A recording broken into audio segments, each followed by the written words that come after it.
I used to believe that silence meant peace, that if the house was quiet, everything must be fine, that if no one complained, no one was hurting, I was wrong. When my son stopped calling every day, I told myself he was busy. When his messages became short, I said, "This is adulthood." When weeks passed without a visit, I blamed work, traffic, life, anything except the truth. A mother learns early how to protect her heart by lying gently to herself. My name is Elena. For more than 60 years, my life revolved around one word: family. Not success, not money, not comfort. Family. I raised my son alone. His father died when my boy was still learning how to read. I remember holding him that night, promising silently that no matter how hard life became, he would never feel alone. I worked 2 jobs. I stitched hope into exhausted mornings, turned tired smiles into bedtime stories, turned fear into courage, so he wouldn't see me break. I never told him how often I skipped meals, or how many nights I cried quietly in the bathroom so he wouldn't hear. Children don't need to know sacrifice. They only need to feel safe. As he grew older, stronger, independent, I stepped back, not because I wanted to, but because I trusted him. When he graduated, I cried with pride. When he found a job, I thanked God.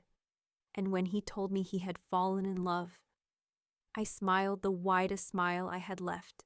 Her name was Maya. She was gentle, soft-spoken, careful with her words, the kind of person who makes you feel comfortable quickly. "She makes me happy," my son said. That was all I needed to hear. If she made him happy, then she was already family. At first, everything felt normal. Sunday dinners, polite laughter, future plans. But distance doesn't arrive loudly, it whispers. A dinner postponed, a birthday call forgotten, a holiday spent too busy to visit. I noticed, but I stayed quiet, because love is patient.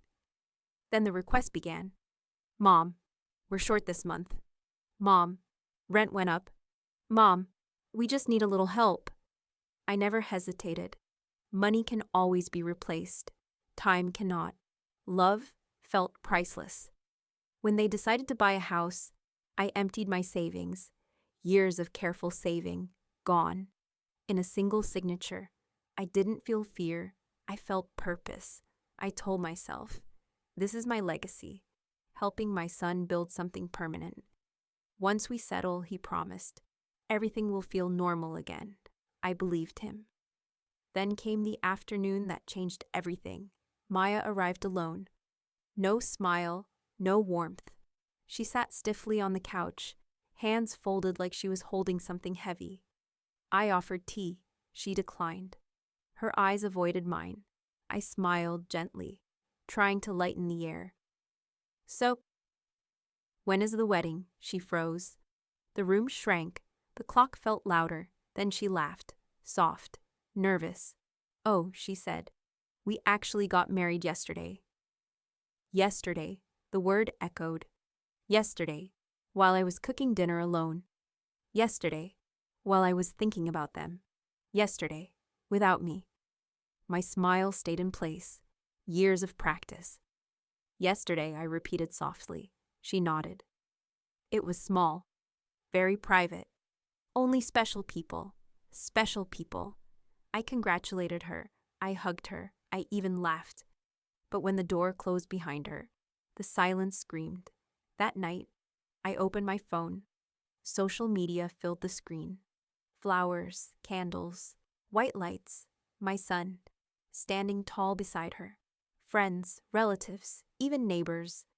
Everyone was there. Everyone. Except me. I scrolled slowly. Each photo cut deeper than the last. This wasn't forgetfulness. This was a decision. I wasn't forgotten. I was excluded. I didn't cry. I sat very still, staring at the wall, realizing something terrifying. Love doesn't always leave with anger. Sometimes it leaves quietly and locks the door behind it. The next morning, I called my son. No answer. I texted. Congratulations.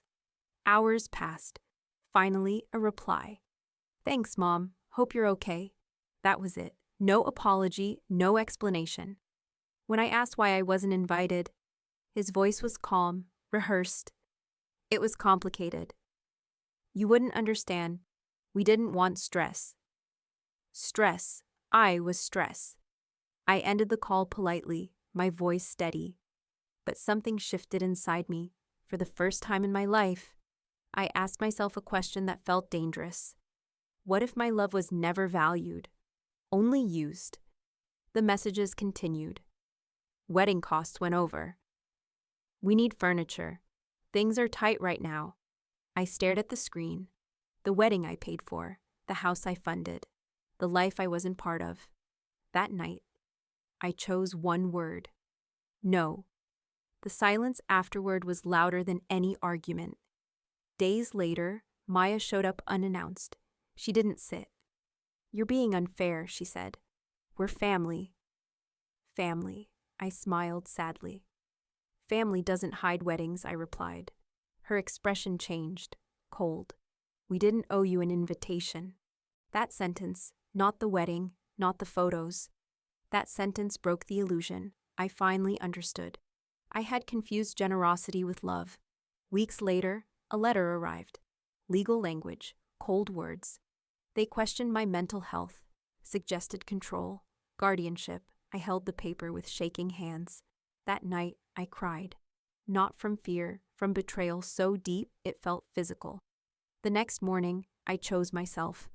I called a lawyer, then another. I gathered records, messages, proof, years of truth, finally organized. In court, I stood calmly. They avoided my eyes. I spoke clearly. No anger, no tears, just facts. The room grew quiet. The judge looked at me kindly. You've been generous, he said, not incapable. The case was dismissed. I walked out lighter than I had felt in years. They never apologized. They didn't need to. I changed my number, closed accounts, sold the house, moved somewhere small, peaceful. I made new friends, joined a book club, learned to paint, learned to breathe again. Sometimes, the deepest heartbreak doesn't come from enemies. It comes from the people who know exactly how much you're willing to give. And one day, you learn the truth. Love without respect is not love. It is a transaction. I was never invited to their wedding, but I finally showed up for my own life.